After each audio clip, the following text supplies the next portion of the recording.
Good morning friends. आज फिर हम लोग जनरल अवेयरनेस जीए जिसे कहते हैं वो मैं फिर स्टार्ट कर रहा हूँ। तो जहाँ से मैंने टॉपिक को खत्म किया था फर्स्ट लेक्चर को, वहीं से मैं कंटिन्यू कर रहा हूँ। जो मैं हिल्टन यंग के बारे में स्टार्ट किया था, हल्का सा इंट्रो दिया था, वो मैं आज फिर से बता रहा हूँ। जैसे मैं फर्स्ट क्लास में आपको इम्पेरियल बैंक के बारे में बताया था। क्या बताया था? Imperial bank.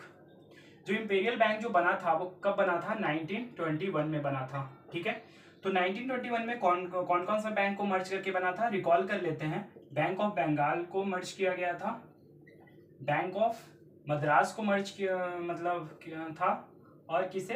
Bank of Bombay को।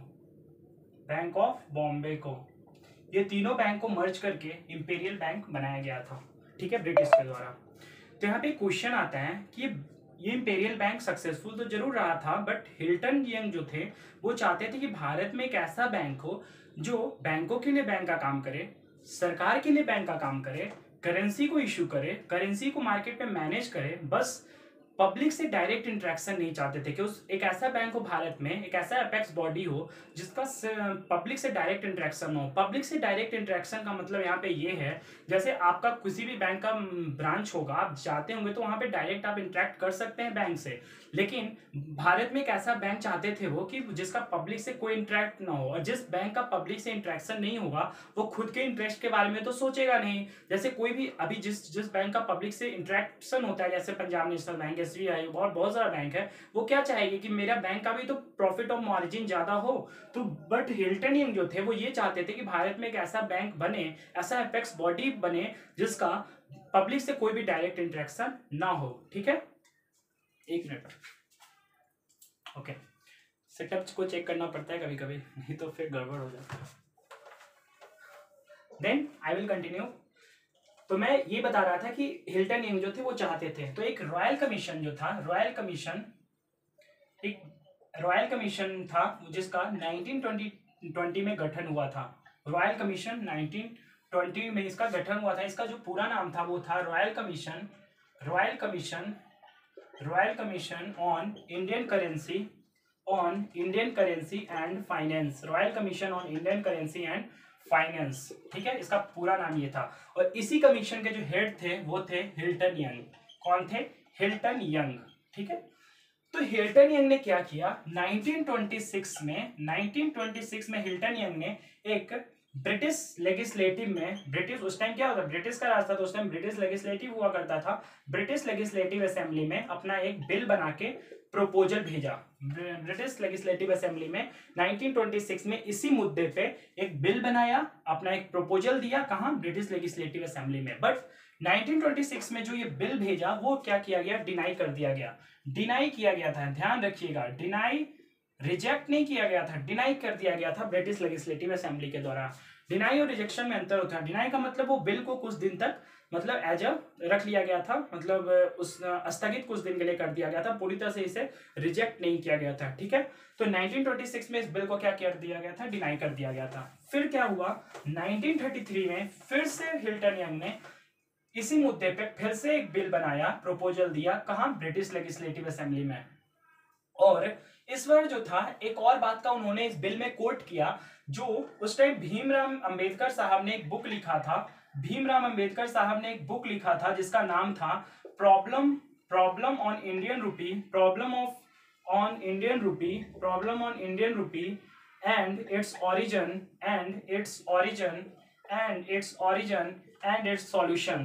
It's solution. ये बुक का नाम था जो भीमराव अंबेडकर जी ने लिखा था। और भीमराव अंबेडकर साहब भी ये चाहते थे कि भारत में एक ऐसा बैंक हो जो करेंसी का इशू करे, करेंसी को मैनेज करे, बैंकों के लिए बैंक का काम करे, सरकार के लिए बैंक का काम करे। और इस बुक में उन्होंने ये भी वर्किंग स्टाइल भी उन्होंने इस बुक में बताया था कि कैसे वो बैंक काम करे, इस देश में जो बैंक बने हुए ऐसा बैंक हो, इसका वर्किंग स्टाइल भी उन्होंने इस बुक में लिखा था। और यही सब बात को इस बिल में भी हिल्टन यंग ने कोट करके लिखा और फिर ब्रिटिश लेजिस्लेटिव असेंबली में पास कर दिया गया। फिर जब ब्रिटिश लेजिस्लेटिव असेंबली में इस बिल को पास किया तो इस टाइम क्या हुआ, इस बिल को एक्सेप्ट कर लिया गया ब्रिटिश लेजिस्लेटिव असेंबली के द्वारा और इसे एक्ट बना दिया गया जिसका नाम था आरबीआई एक्ट 1934, जिसे कि अम्ब्रेला एक्ट भी बोलते हैं, अम्ब्रेला एक्ट 1934। जैसे अभी भी कोई भी सरकार लाती है बिल, दोनों संसद में जब पास हो जाती है तो कानून बनती है, कानून मतलब एक्ट बन जाती है। इसी तरह से जब ब्रिटिश लेजिस्लेटिव असेंबली में ये बिल पास हो गया तो एक्ट बना जिसका नाम था आरबीआई एक्ट 1934, और इसे अम्ब्रेला एक्ट भी बोलते हैं। और इसी एक्ट के तहत क्या हुआ, इस देश में रिजर्व बैंक जिसे आरबीआई कहते हैं, इसका क्या हुआ, एस्टेब्लिशमेंट हुआ, गठन हुआ। कब हुआ, 1935 में। किस एक्ट के तहत क्वेश्चन पूछेगा, तो आरबीआई एक्ट 1934। और इसे अम्ब्रेला एक्ट क्यों बोलते हैं, क्योंकि आरबीआई जो अभी रिजर्व बैंक ऑफ इंडिया है वो क्या करती है, सारे बैंक जितने भी इसके अंडर में बैंक आते हैं उसको मॉनिटर करती है, इस पे निगरानी रखती है, और इसी एक्ट के तहत चलना पड़ता है। कोई भी बैंक जो इंडिया में है ना, वो आरबीआई एक्ट 1934 के जो एनेक्शर 1 में जो लिखा है, एनेक्शर 2 में जो लिखा रहता है, या एनेक्शर 2 में जो लिखा है, इसी एक्ट के तहत सारे बैंक को चलना पड़ता है। अगर ये एक्ट कोई बैंक फॉलो नहीं करती है, अगर इससे बाहर जाती है, तो उस पर आरबीआई क्या करता है, उसको वार्निंग देती है और उसको सजा भी दे सकती है उस बैंक को। ठीक है, तो यही काम था, इसीलिए इसको अम्ब्रेला एक्ट भी बोलते हैं, क्योंकि आरबीआई जो था एक मॉनिटर करने वाला एक बैंक बनाया गया जो सारे बैंकों के लिए बैंक का काम करे, मतलब बैंकों के लिए बैंक का काम करने मतलब बैंकों को मॉनिटर करे। ठीक है, तो यहां तक समझ में आया कि आरबीआई का गठन हो गया 1935 में। जब आरबीआई का गठन हो गया तो आपके मन में एक सवाल और आ रहा होगा कि सर जब आरबीआई का गठन हुआ था कोई आरबीआई के गवर्नर भी रहेंगे पहले। बिल्कुल सही बात है, मैं आगे के लेक्चर भी मैं इस पे लूंगा, अभी आरबीआई खत्म नहीं हुआ है चैप्टर, कि आरबीआई के अलग अलग पद कौन कौन सा होता है आरबीआई के अंदर। बट आपको ये नॉर्मली पता होना चाहिए कि आरबीआई के अंदर गवर्नर पद और डिप्टी गवर्नर तो सबको पता है। तो जब आरबीआई का गठन हुआ कब, 1935 में, तो पहले जो गवर्नर बने, फर्स्ट गवर्नर ऑफ जो आरबीआई बने, उनका नाम क्या था, ऑसबॉर्न स्मिथ। क्या, ऑसबॉर्न स्मिथ। और ये कब, इनका टेन्योर क्या था, कब रहे, कितने साल से कितने साल तक रहे, तो 1905 में आरबीआई का गठन हुआ, इस समय से लेके 1937 तक इनका टेन्योर था। किनका, ऑसबॉर्न स्मिथ का। ठीक है, तो जब ये गवर्नर पद पे थे तो इनके साथ कोई डिप्टी गवर्नर भी रहे होंगे। उस डिप्टी गवर्नर का क्या नाम था, first deputy governor of RBI जब पूछे आपसे क्वेश्चन में, तो उसका नाम क्या था, सर जेम्स टेलर। क्या नाम था, sir James Taylor. Sir James Taylor, sir James Taylor, ये कब, जब ये आरबीआई पद पे जितने साल तक रहे, ये उसी साल तक फर्स्ट डिप्टी गवर्नर रहे, 1935 से लेके 1937। और जब ऑसबॉर्न स्मिथ 1937 में रिटायरमेंट ले लिया तो कोई सेकंड आरबीआई गवर्नर आए होंगे, और ये यही बन गए थे। जब फर्स्ट डिप्टी गवर्नर जो आरबीआई के थे, कौन, सर जेम्स टेलर, जब ये रिटायरमेंट लिए डिप्टी गवर्नर पद से, तो इन्हीं को सेकंड आरबीआई गवर्नर बना दिया गया। सेकंड आरबीआई गवर्नर बना दिया गया कब से, 1937 से लेके 1943 तक। याद रखिएगा, सर जेम्स टेलर जो थे सेकंड आरबीआई के गवर्नर बने कब से कब तक, 1937 से लेके 1943 तक। जैसे कि आपको पता होगा सर्वपल्ली राधाकृष्ण देश के पहले उपराष्ट्रपति थे बट दूसरे राष्ट्रपति थे, उसी तरह से सर जेम्स टेलर आरबीआई के पहले डिप्टी गवर्नर थे बट दूसरे आरबीआई गवर्नर थे, जिनका कार्यकाल कब से कब तक था, तो 1937 से लेकर 1943 तक। ठीक है, यहां तक बात समझ में आ रही है। अब आगे चलते हैं, एक क्वेश्चन और यहां से बनता है, जैसे 1943 तक सर जेम्स टेलर रहे, उसके बाद भी कोई आए होंगे जब ये रिटायरमेंट लिए होंगे। 1943 में सर जेम्स टेलर बिल्कुल आए थे, और ये बहुत ही इंपॉर्टेंट क्वेश्चन बन जाता है। 1943 से लेके 1943 से लेके 1949 तक, हाँ 1943 से लेके 1949 तक। थोड़ा सा इतना सारा ईयर घूमते रहता है माइंड में, हिस्ट्री पॉलिटिक्स सारा का, तो कभी कभी कंफ्यूजन आ जाता है। 1943 से लेके 1949 तक सर जेम्स टेलर जब 1943 में रिटायरमेंट लिए, तो 1943 से लेके 1949 तक कौन आए, इनका नाम था CD देशमुख, CD देशमुख। और ये बहुत इंपॉर्टेंट पर्सन है, क्यों, क्योंकि ये पहले भारतीय थे, first Indian but third RBI governor. ये पहले भारतीय थे बट तीसरे आरबीआई गवर्नर बने थे। कौन? सीडी देशमुख। और ये कब से कब तक रहे? 1943 से लेकर 1949 तक। यहां से बहुत सारा आपके एग्जाम में क्वेश्चन क्रिएट होगा। जैसे कि पहला क्वेश्चन आपसे पूछता है कि जब भारत आजाद हुआ था, भारत आजाद कब हुआ था? तो 1947 में। तो इस टाइम आरबीआई के गवर्नर कौन रहे थे, कौन थे उस टाइम? फिर पूछता है कि आजादी के जस्ट बाद कौन थे, आजादी से जस्ट पहले कौन थे? तो सारा का आंसर क्या होगा? सीडी देशमुख। कैसे? इसी के बीच में ना इसी टेन्योर के बीच में 1947 लाई करेगा। तो 1947 में भी सीडी देशमुख थे। आजादी के जस्ट पहले तक जो पहले भारतीय गवर्नर थे वो भी तो 1943 में सीडी देशमुख ही थे। आजादी के जस्ट बाद तक 1949 तक कौन थे पहले भारतीय गवर्नर? तो यही थे, सीडी देशमुख ही थे। और एक और यहां से क्वेश्चन बनता है, जैसे मैं अभी बताने वाला हूं आगे, कि जब जैसे देखो जब आरबीआई जब बना था ना, आरबीआई जब बना था 1935 में, यहां तक समझ में आ गई सीडी देशमुख के बारे में। आरबीआई जब बना था ना बच्चों, तो आरबीआई कब बना था? 1935 में, ठीक है। आरबीआई जब बना था तो जब आरबीआई का गठन हुआ था तो उसमें कुछ कैपिटल भी इन्वेस्ट किए होंगे, कुछ पूंजी भी लगाए, इक्विटी भी कोई लगाया होगा। बिल्कुल उस टाइम किसका, सब ब्रिटिश जो इन्वेस्टर थे उसमें क्या किए, पूंजी लगाए उस आरबीआई में। कितना? तो 5 करोड़ पूंजी लगाए। 5 करोड़ उस टाइम एक बहुत बड़ा अमाउंट होता था। क्यों? क्योंकि 1935 का ही बात कर रहे हैं। तो 5 करोड़ पूंजी इन्वेस्ट किया। और ये जो 5 करोड़ था, जैसे शेयर होता है ना, शेयर मतलब समझते हो ना, तो जो शेयर था वो एक शेयर का जो वैल्यू था जब 5 करोड़ इन्वेस्ट किया तो वो था ₹100। और टोटल नंबर ऑफ शेयर कितने इन्वेस्ट किए होंगे? Total number of share 5 lakh. कैसे? सॉरी, समझ में आ रहा है? कितने शेयर इन्वेस्ट किए होंगे? 5 लाख। तो 5 लाख इंटू 100 कितना हो जाएगा? 5 करोड़। समझ में आ रहा है? एक शेयर का वैल्यू कितना? 100 रुपया। टोटल नंबर ऑफ शेयर कितना होगा? 5 लाख। तभी तो 5 करोड़ बनेगा।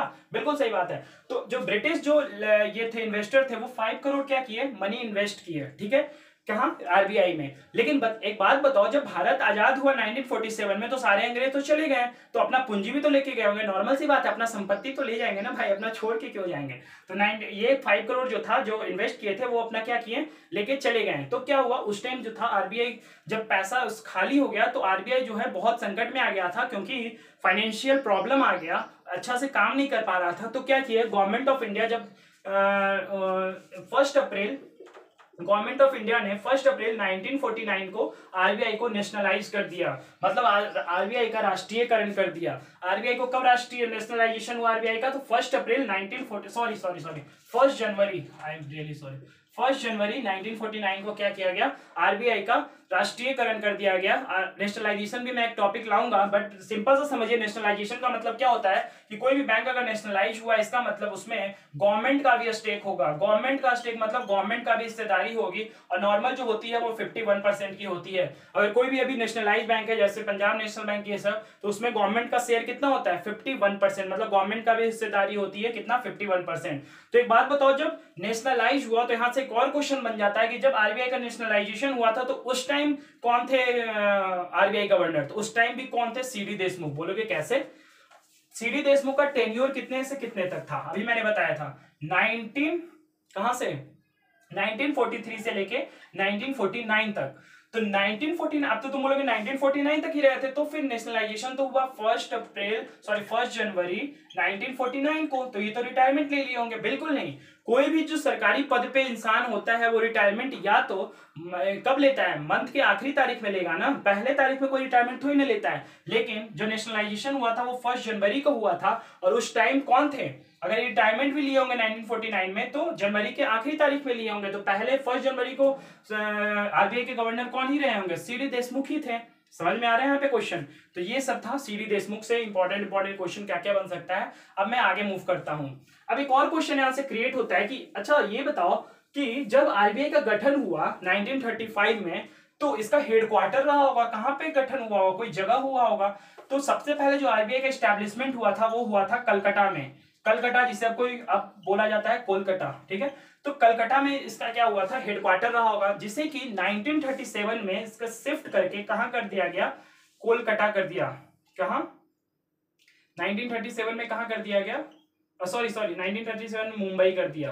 कहां? मुंबई शिफ्ट कर दिया गया। और अभी भी कहां है? तो मुंबई ही है। ठीक है, एक मिनट।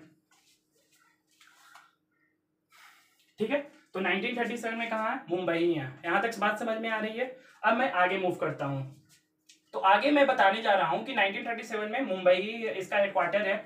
और फिर अब बात आती है कि अब आगे जो एक और जो ये 19 फिर क्वेश्चन आता है कि अच्छा ये बात बताओ, इसका हेडक्वार्टर शिफ्ट क्यों किया गया 1937 में। तो एक आपको पता होगा, हिस्ट्री में आप लोग पढ़े होंगे, एक बर्मा जगह था।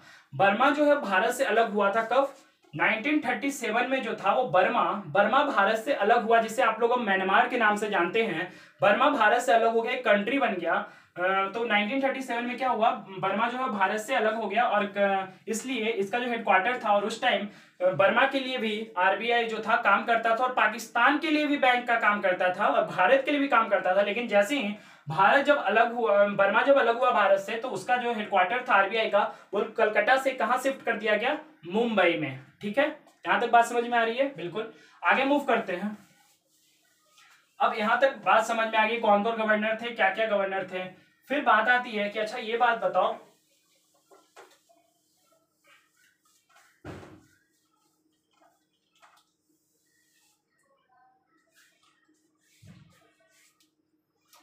अभी मैंने बताया कि कौन कौन से क्या क्या सा मतलब वो टर्म था कि सीडी देशमुख बने, क्या कौन कौन से गवर्नर बने, कब कब बने, ये सब आप लोग को याद रखना ही पड़ेगा। ठीक है, अब बात आती है कि अच्छा जब भारत का जब ये नेशनलाइज हुआ था आरबीआई का नेशनलाइजेशन कब हुआ था, 1 जनवरी 1949 में। तो क्वेश्चन आपसे ये पूछता है कि अच्छा ये बताओ कि जब आरबीआई का नेशनलाइजेशन हुआ था तो किस एक्ट के तहत हुआ था। जैसे आपसे क्वेश्चन पूछे कि आरबीआई का जो एस्टैब्लिशमेंट हुआ था वो किस एक्ट के तहत हुआ था, मैंने आपको बताया आरबीआई एक्ट 1934 के तहत हुआ था। आरबीआई एक्ट 1934 के तहत हुआ था इसका एस्टैब्लिशमेंट। लेकिन अगर आपसे क्वेश्चन पूछे कि आरबीआई का जो नेशनलाइजेशन हुआ था वो किस एक्ट के तहत हुआ था, तो आंसर जो आएगा वो होगा आरबीआई एक्ट 1948 के तहत हुआ था।